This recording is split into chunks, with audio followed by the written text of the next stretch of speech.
Welcome back to all of you. Next week, we'll discuss the regulation of XRP and what may be a pivotal week for the entire cryptocurrency industry. We probably won't know if lawmakers will vote on the Clarity Act until this week.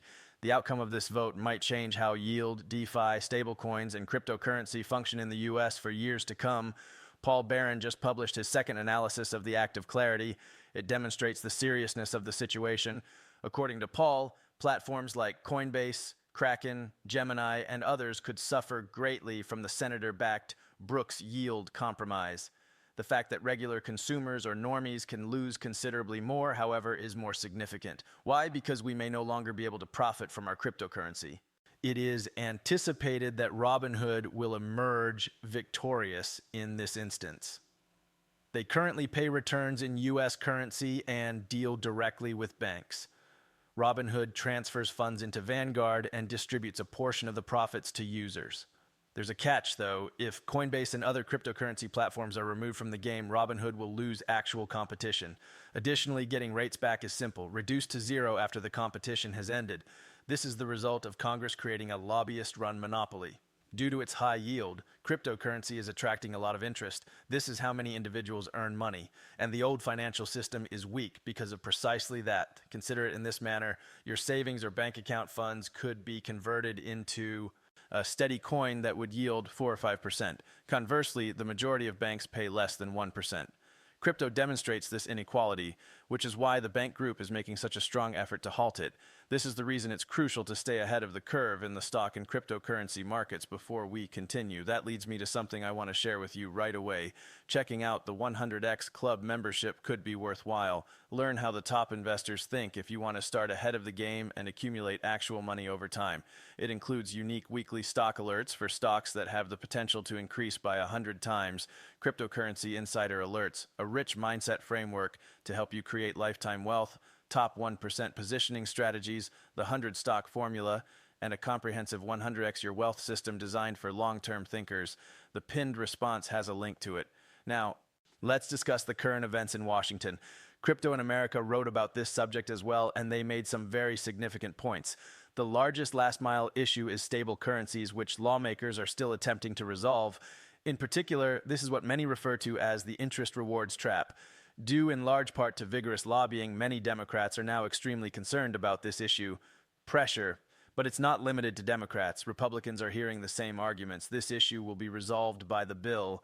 It is one of the final steps required to pass it. The Democratic side of the operation is led by Senator Angela Brooks of Maryland. She's already collaborating with Republicans to figure out how to distribute draft language. There is also discussion of other significant issues. This is a significant one. What is the relationship between illicit financing and decentralized finance? Lawmakers want to know how DeFi should be managed and what the Treasury should do. Another issue is how to shield developers from the Commodity Exchange Act and stock restrictions. That is a major issue because without clear safeguards, the U.S. may not be able to innovate. Positively, lawmakers appear to be coming closer to a compromise after engaging in lengthy, in-depth discussions throughout the holiday season and into the new year. Conflicts of interest are the next topic that everyone enjoys discussing. How does digital assets relate to the president? What about the family of the head of state? This portion of the plan is the subject of direct discussions between Senate Democrats and the White House. These negotiations are being led by Senator Adam Schiff. This is when political politics truly come into play, and it's unclear how or when this will be resolved. Many believe that if the president and his family had never discussed cryptocurrency in public, this law would have been enacted by now. Numerous people believe that if lawmakers can resolve the issues with stable currencies and prizes, the bill might advance quite swiftly in the next weeks. A yield cap is the most likely answer, according to analysts. In this manner, yield might be possible, but only to the extent that politicians approve of it. Additionally, a new organization called Investors for Transparency has emerged to advocate for reform. Fox News is airing advertisements during primetime urging viewers to vote against the DeFi portions of the law for the future structure of the cryptocurrency sector. There are only a few days left before senators are expected to cast committee votes.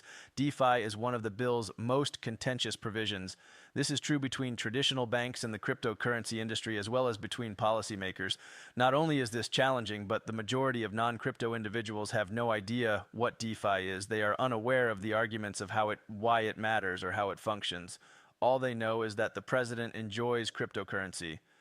Additionally, those who are concerned about this area are aware of the risks.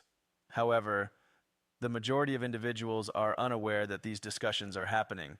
Meanwhile, analysts are growing increasingly optimistic about XRP's position in the market. Now, some believe that XRP is going to reach a new all-time high, and they want the price to rise as much as $9. The charts indicate that a breakthrough might occur at any time. Despite the fact that there are currently many complaints about rules and confusion, there are indications that XRP may be preparing for a significant shift. I continue to believe that XRP may reach double digits this year. Will the number surpass 10? That's less obvious. There are numerous items that require to take place initially. However, funds entering ETFs could cause prices to rise significantly over time. Digital asset-based ETFs aren't merely about quick profits. They are related to long-term financial planning. Big banks like Morgan Stanley are already considering how to add long-term digital assets with actual cash value to their clients' portfolios, according to a recent statement from a prominent figure in the industry. Such thoughts don't immediately alter, but once they do, they usually remain that way. And for this reason, the way the market is now structured, governed, and affected by ETFs is extremely important. Those opportunities thrill us. ETFs with a single industry focus play a significant role in the market, but in the long run, it will be more about offering guidance on a wide range of assets within an ETF. The kind of thing Franklin Templeton phoned their service, which is straightforward to use, a variety of choices combined into a single package. The market is moving in that direction. That, in my opinion, is beneficial to the market overall. More institutional clients, including those of Morgan Stanley, will eventually be able to understand how digital assets fit into their long-term portfolio strategy. In fact, Franklin Templeton said that, and I totally agree with him. Many of these ETF buyers aren't just looking for quick profits. They do not intend to sell this within a few weeks or months. Digital assets appear to be something they can conceal for 5, 10, or even more years. Long-term capital is what this is. When you combine that with what's happening with XRP, things get pretty fascinating. XRP is still not in use, and I don't believe it will return as soon as many people believe. There is a rumor circulating that states, okay, you'll get inflows for 6 months followed by huge outflows. When institutions are taken into consideration, I'm not sure how this will turn out. Many of them won't only see it via ETFs. Because the product is useful in the actual world, they will also maintain it. The creation of XRP stores will begin. Because of this, XRP differs significantly from Bitcoin. Bitcoin is causing a lot of controversy. The news outlets report the same tale each cycle. Bitcoin will continue to rise. Bitcoin is comparable to actual gold. Everyone must be seen. Institutions swiftly adopted that narrative, and it was successful. However, they're starting to do more than simply speak. Their query is different. In the actual world, what solves problems? XRP can help with that. Speed, efficiency, payments, liquidity, and cross-border payouts are all key components of XRP. It's the equipment. Organizations don't merely desire items that are more expensive, they require something practical. This shift in our way of thinking is crucial. However, the overall picture is becoming increasingly intriguing. The interest rate on credit cards ought to be limited to 10%. Single-family residences shouldn't be purchased by institutions, and the $200 billion in mortgage bonds ought to contribute to lower interest rates. Additionally, by 2026, he wants the Fed to cut interest rates to 1%. In order to boost the economy, he has even proposed that people receive $2,000 checks and that petrol costs be lowered to $2 per gallon. Let's be clear about this. This is still mostly just discussion. Things are going to get insane as the midterm elections draw near. We should hold off until some of them. Before I get too excited, rules are established. However, the economy would be significantly impacted if even a small portion of this came to pass. It would be enormous to simply cap credit card interest rates at 10%.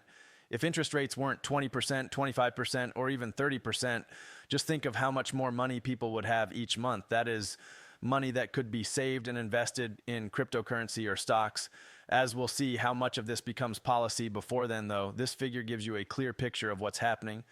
Despite the fact that there are over 8 billion people on the planet, 330,000 of them own more than 10,000 XRP. Think about that for a second. If you own any XRP, you're already ahead of the curve. You're already ahead of the game. Furthermore, it makes no difference if you have 10,000, 5,000, 1,000, or even 100 XRP. The fact that you have XRP is crucial. Many folks enjoy pushing these figures. That amount, this much is required. I always said that. Don't spend more than you can afford. Avoid taking on too much.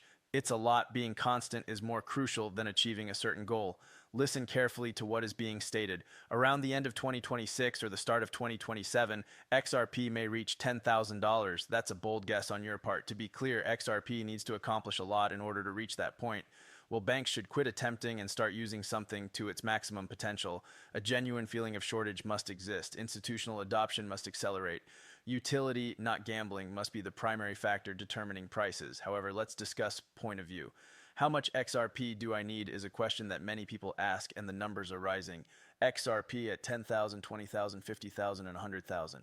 Those who say this are typically quite wealthy. They are already wealthy. However, these are frequently the same individuals that predict that XRP will shortly hit 5 digits. This is another way of looking at it. Ask someone this: to be happy, how much money do you need? Many people don't mention 10 or 100 million. They frequently claim to have about $1 million, which is sufficient to give up their work, settle their debt, and have free time. Let's work it out. You would only need 100 XRP to have $1 million if XRP hit $10,000. Don't assume that 100 XRP is sufficient. Getting as much as you can manage over time should always be the aim. However, the majority of people find it hard to accept that they require tens of...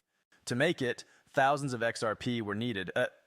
The true secrets of success are patience, consistency, and building a position gradually.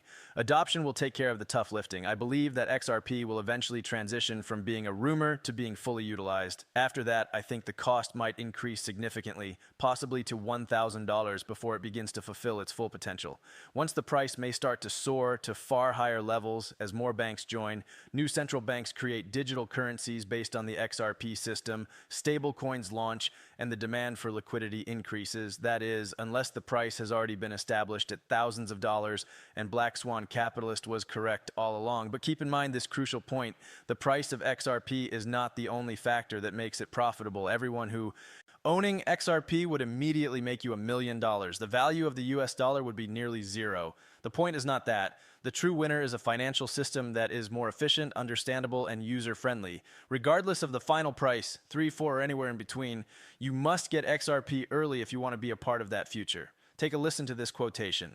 XRP can be purchased for $1,000, $10,000, or $100,000. The true question is what $1,000, $10,000, or $100,000 will be worth. Things start to get intriguing and controversial at this point. Someone is arguing that money has the potential to increase in value. The notion is that gold-backed bonds might help strengthen the US dollar once more. Regarding the proposal of issuing long-term gold-backed bonds commemorating the 250th anniversary, Judy Shelton has been extremely forthright. In that case, buyers of the treasuries would be investing their money in gold-backed safe coins. Those steady coins might still yield a healthy return if they were traded for gold. In that scenario, the dollar does not crumble. It genuinely strengthens you. It becomes less likely to lead to inflation and more stable. Compared to the system we've had for decades, that is a significant change. Now, let's be truthful. It wouldn't only improve operations, it would alter every aspect of it. The conventional method of fractional reserve banking would be eliminated. You couldn't continue printing worthless counterfeit currency. However, I do not believe that free money disappears overnight. Since free money has been so alluring, a lot of organizations, including the Bank of Japan, have taken out loans at low interest rates for a long time. We are all quite pleased with the low interest rates. Here's what matters, though. Credit is still crucial. For society, credit is crucial. The United States is a favorable location for the production of capital. Investors in this nation are willing to take risks that citizens in many other countries are not. That's what Silicon Valley is all about. This is why so many innovative concepts are generated here. A bank will lend you money to develop technologies, launch a business, or expand your ideas. The US is so inventive in large part because they're not afraid to take chances. This is what you should take away from that quotation. Money may really be worth more in the future than it is now. What if it's accurate? In that case, XRP would yield a substantial return on investment in more than simply nominal currency. Furthermore, a stronger dollar would be preferable. Many individuals fail to notice that point. Here's how XRP is involved in all of this. One strategy to raise XRP prices to $10,000 is to transition to an asset-backed or gold system. However, his remarks regarding the other matter are equally significant. Because of XRP, the value of the US dollar may increase. The dollar is now limited due to waste, friction, and geography. However, if the dollar is digitalized and XRP is used as the dollar can now reach people worldwide in real time because to a bridge asset that makes cross-border transactions simple. Instead of making it weaker, that makes it stronger. When people who own XRP get rich, bread will cost $100 is a common statement, but it has never made sense. Many Americans become millionaires on a daily basis. Bread hasn't yet reached $100. It makes no difference if you get wealthy. Successful people don't break the system. All you have to do is stay in the game long enough to win. Many of the older tales simply don't make sense in the modern era. Back then, Bitcoin maxes may become wealthy. People were thrilled when Bitcoin reached the moon, but XRP owners were constantly informed that they would never be wealthy. In fact, XRP is currently being accepted. However, there is opposition. They suddenly dislike the concept since they are aware that XRP owners may potentially get wealthy. It's all right. They are not required to concur with you. You need time for it. XRP doesn't have to relocate tomorrow. Next week, it doesn't even need to be moved. Simply remaining put long enough for the fundamentals to function is sufficient. When you consider the current value of Ethereum, XRP is already worth more than $6. Consider that. Flipping Ethereum doesn't seem like a crazy concept. The question, in my opinion, is not whether, but when. After XRP flips Ethereum, things will get pretty interesting. The next question is whether XRP can target the market capitalization of Bitcoin. That would significantly alter the situation, particularly as 2026 approaches. This is not financial advice. You can anticipate a great deal of anxiety, uncertainty, and perplexity if that occurs. When XRP takes second position, Bitcoin high flyers will go crazy. With banks and other organizations holding on to it and its practical applications expanding, more people will begin utilizing XRP at the same time. When combined, they are stronger than when difficult to get items are added. According to some AI models, shortages might appear as early as February. Additionally, it wouldn't be a one-week event. It might continue until March or April. Many claim that there is an excessive amount of XRP available on sites. It's according to some, 6 billion, but some claim it's closer to 16 billion. Here's the reality, though. Up until demand skyrockets, supply appears to be plentiful. It is possible for institutional FOMO, retail FOMO, and ETF-driven FOMO to occur simultaneously. This supply could swiftly run out if the price of XRP continues to rise. FOMO worsens when prices rise and quantity becomes limited. That is how the market operates. An excessive amount of FOMO is detrimental to one's health. You don't pursue green lights because of this. For this reason, when XRP goes red, you should purchase it. Because it won't always be this inexpensive, you should stack while the price is low. Chance always appears uninteresting before it is revealed. If you lose your temper, trade excessively, or give up too soon, none of this will matter in the end. Hold on. After that, I'm grateful for your observing. In the next one, I'll see you.